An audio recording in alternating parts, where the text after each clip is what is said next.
Hey, what's up? It's Y, and we are here for the finale of Why Stop Now. I'm your host, Wiley Mitchell, and with me today I have a very special guest. Today I have the honor of mixing my two worlds of rodeo and CMU-TV, and my lovely guest here is the newly regional goat tying champion and the regional all-around champion, McKenna Clingman. McKenna, I'm so excited to have you on today. A motto of yours has always been, you're running on caffeine and rock and roll. Where did that come from? Well, I was driving down the road in the middle of South Dakota at 3 a.m. On the 4th of July run, and I just realized that AC/DC was blaring, and I just realized that I had lived my life on caffeine and rock and roll, and that was how I was surviving the world. So, yeah, ever since then. Do you think that started at when you got to college, or has that been something that you've been living your life on through high school as well? I would say it started in college, yeah. In high school, I wasn't nearly as, I was a little bit more into the old school country, but, you know, caffeine has always been a prominent source in my life, so, yeah. So you're originally from Wyoming. Mm-hmm. Tell me a little bit about your upbringing in the rodeo world. Well, my mother, she rodeoed in her 30s and 40s, and I've just been on the back of a horse since I was, before I could walk, to be honest with you. And we did 4-H kind of as little kids, and then, but we rodeoed, I probably started rodeoing when I was 6 or 7 years old.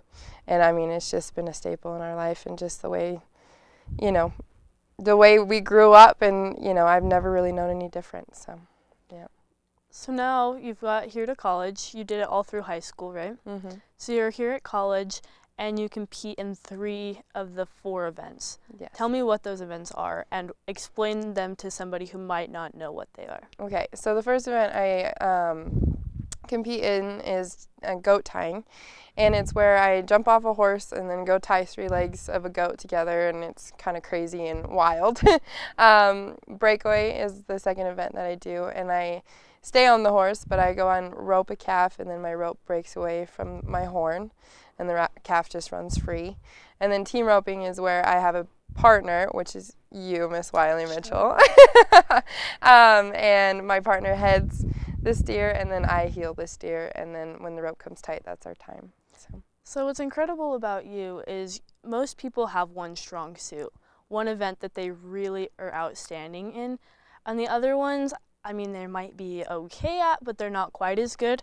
For me, that event is barrel racing. I feel like I might be okay at the other events, but barrels is my main event. I understand that goat tying is kind of your main event, but I just think it's incredible that, I mean, you bounce back between breakaway and goat tying, and that's what's made you eligible for the all-around this season. So tell me what the all-around is and how you were able to win it this year. So the all-around is pretty much you have to earn 200 points in your second event. So you have your main event, and you have to earn 200 points in 2 events. And that takes more than just one rodeo to earn those 200 points. And I think, to be honest with you, I like to call it luck, but I was lucky enough to earn 200 points in 2 of my events, and then have a third event kind of add on to that point earnings overall. And overall, it just combines, and that's where you get your all-around standings. So. And you've been a part of the region for how many years now? This is my 5th year. Okay, this is your 5th year. Tell me a little bit about your stats that you've had through your 5 years in the Rocky Mountain region. Well, my freshman year was unfortunately COVID, so I don't know how I ended up there. I was kind of in the standings in the goat tying, but not very high. And then my sophomore year, I actually did manage to qualify for nationals in the goat tying by 5 points. It was kind of a tight race. Wow, so you were 3rd place? Yes, I was 3rd place. And my roping was not very good freshman and sophomore year. And then finally my junior year, I with the help of Mitch Waltzelberger, he was my coach in Rangeley, and he really helped my roping come along. And then Idaho State, I was lucky enough to win the region in the goat tying and was reserved all around cowgirls, so I was able to take breakaway roping to the CNFR. And then last year I had to take 3 rodeos off due to transfer penalty, and we made it as the CMU women's team for the first time ever. And then this year I was just lucky enough to snag both titles. So what is that like for you, being able to be a part of, I mean, rodeo is hard because it's an individual event. You're there for yourself, but also like we're a team sport. It's a team dynamic. What's that been like for you? Well, I would say I've never been on a team quite like CMU Rodeo. It is such a team dynamic compared to all of the other teams that I've ever been on. It seems like it was definitely more oriented towards the individual side, and it was every man for himself. But CMU Rodeo has really put the team aspect into it, and I mean, you have to give all the credit to our coaches, Brendan and Tia, for that community that they've built. So, what would you say is the best part of being on a team? Because like after you graduate here, you'll never really be on a team again. What would you say has been the best part of being a part of a team that's so tight like we are? I would say the lifelong friendships that I will forever have. They will never go away, and I think that's one of the things that, like, they always say the rodeo family, and it truly is a family. It never goes away. So that's awesome. So we've established that I think that goat tying is definitely your event. You're also amazing at everything else you do, breakaway and team roping. But would you say that goat tying is your favorite, or do you have a favorite? I would say goat tying is my favorite, just due to the fact that it's such a skill that you have to hone, and it's not like anybody with natural talent can go and be good at it. Like, it takes a lot of work and a lot of effort, and I'm kind of a girl that falls in love with the process, and goat tying is a lot of the process. So it takes a lot of hard work, and it's just fun to see that hard work pay off. So, well, yesterday you had I don't know if I would call it pleasure, but I'd say we had an opportunity for you to teach my director, Maccoy Abeyta, how to tie a goat. That was a very interesting experience, to say the least. Let's take a look at that now. We are here today with McKenna Clingman, the regional champion goat tyer, and she is going to teach Maccoy how to tie a goat. McKenna, do you think that you, a woman with such high caliber, someone who has done so much in the goat tying, can teach him how to tie a goat even though he's wearing sweatpants and has not been around animals before? well, unfortunately, I have tied in sweatpants before, so I think we could probably get it done. You think you can do it? And Maccoy, we've done a lot of different adventures over the course of this season and last. How do you feel going to this one? I'm a little scared of this one for sure. I don't know what to expect at all. Well, I'm excited to have you here. I'm excited that we get to combine both of my worlds with rodeo and CMU-TV. So here's my goat string, and let's see if you can do it.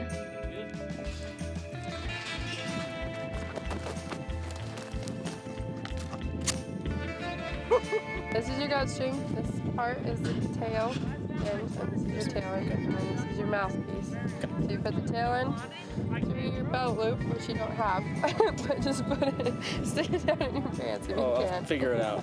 Hey, good enough. And then your mouthpiece, you put in your molars because you don't want to, if you rip a tooth out, you don't want it to be your front tooth and Okay. you can see it. So, Gotcha. put in your molars, yep. Alright. There you go. Okay, so when we come in here to tie our goat, we want to flank with our knee on the hip and a knee on the shoulder.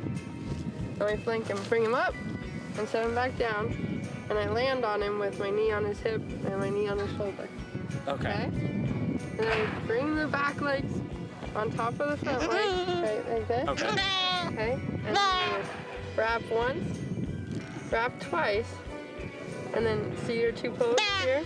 Yep. You put your hand in the middle, wrap around.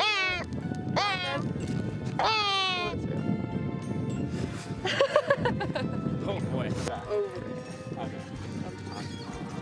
There you go, and then around. There you go. Yep, and then grab your wrist, and then pretend you're this way. That's alright, pick him up. Okay, put him back down. Well, I heavier than I expected. He's only 40 pounds. Oh, Alright, pick him up, Put him back down. There you go. Now put your knee on him. There. Yep. And your knee on right here. There you go. There you go. Yeah, there you go.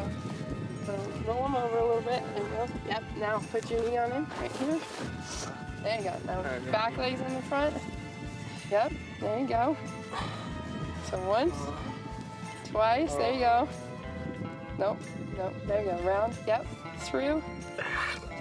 You're all right. All right. So bring this hand this way, and then. Oh, okay. That's what I was missing. Yep. Got it. Okay. Okay. So grab his front. There you go. Yep. There you go. Land on him. Knee on the ground. Yep. 1, 2. Yeah. Through. Yep. Yeah. 3 hands up. So we just finished it up, and I must admit that I am beyond impressed. I did not quite think you would pull it off with, doing that good. How do you think it went? I am very surprised. I'm very proud of myself with this one, for sure. And McKenna, how was it teaching him? Did you think he did well? He did very well. He learns a lot faster than some 5-year-olds I've taught before. So I'm glad you're better than a 5-year-old, bud. Okay, and Bandit, what did you think about Maccoy tying you? I couldn't have said it better myself. Thank you, and we will see you back in the studio.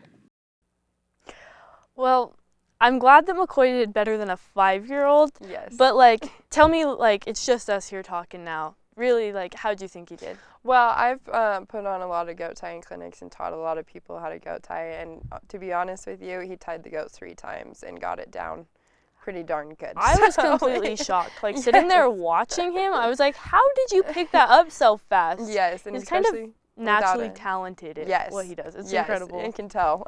Yeah, I'm sure he's like that with everything. He just picks things up like that. So I'll give him credit because we've done a lot of different segments through my show, and I mean that one I thought he was going to have a little bit of a more hard time with, but he definitely crushed it. Well, that's good. So yes, thank you for teaching him. Yes, of course, it's my pleasure.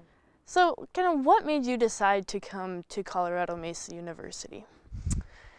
I mainly came to Colorado Mesa University for the coaches, to be honest with you, which is a horrible answer. But I'd been to 2 other schools before Colorado Mesa, and one was a community college, and I really loved it, and I went to another university.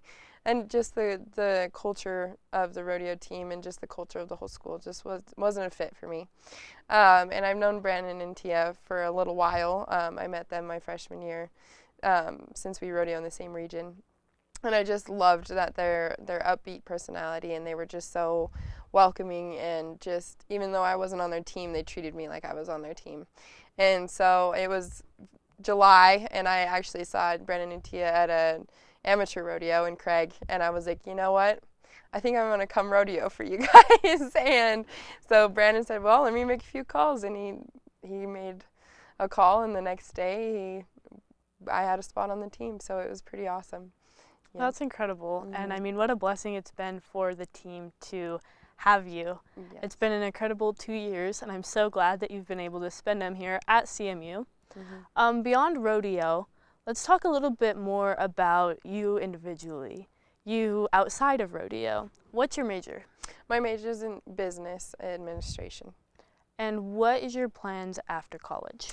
I want to work for myself, be my own boss eventually. I know I'll have to probably work for somebody else for a little while just to get the capital to run my own business, but my end goal is to run at least 1 or 2 businesses myself, own and operate. So. That's awesome. Yes. And what would you say has been the greatest challenge that you've had to overcome while being a college student?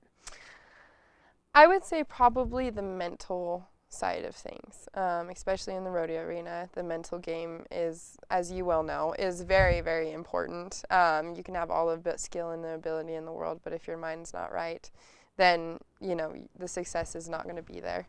Same in the classroom. I kind of went through a hard semester to where I just kind of checked out mentally, and I had to reevaluate and reassess and just kind of come back to earth, and the mental side of college is probably the toughest part. What advice would you give to somebody who might be going through the same thing mentally right now? I would say listen to podcasts about mental mindset things, and read books, and just kind of find something that you really love to do, because I feel like we get so disassociated with our normal lives in college, because college is like a whole different creature, Right. that you need to kind of go back home and maybe or find a little bit of home where you're at in college, and it kind of brings you back to earth and makes you really appreciate the good things, and you have to also have to remember that college isn't forever. It's a very, very short time in our lives, and we have, it's only 4 years or 5 years in my case, but other than that, we've got our whole lives ahead of us. So it's a very, very small fragment of our lives. Well, I think that is great advice. Mm-hmm. Is there anything else that you would like to add before we wrap up the show? Just say thank you, and it was a pleasure being on the show. So Yeah, it's been so incredible having you on today, and I really enjoyed getting to talk to you, hear things from a little bit different of a perspective than we normally talk, and to see us all dressed up, all cute. I know. We never look like this at practice, never, right? ever, yeah. You look very beautiful today. Thank you. You do too. I want to wish you good luck when you go to the CNFR, the College National Finals, in Casper, Wyoming. What dates are they? I would say, I think June 9th through the 15th, I believe. So be sure to check us out. Yes. Follow us, excuse me. Follow us on our CMU Rodeo social media handles, and we will keep you updated on what Kenna and I are up to in Casper, Wyoming. All right. Well, thank you. Thank you. Thank you guys for tuning in for an awesome season of Why Stop Now. It's been so amazing. I've been your host, Wiley Mitchell. Why Stop Now? The story is just getting started.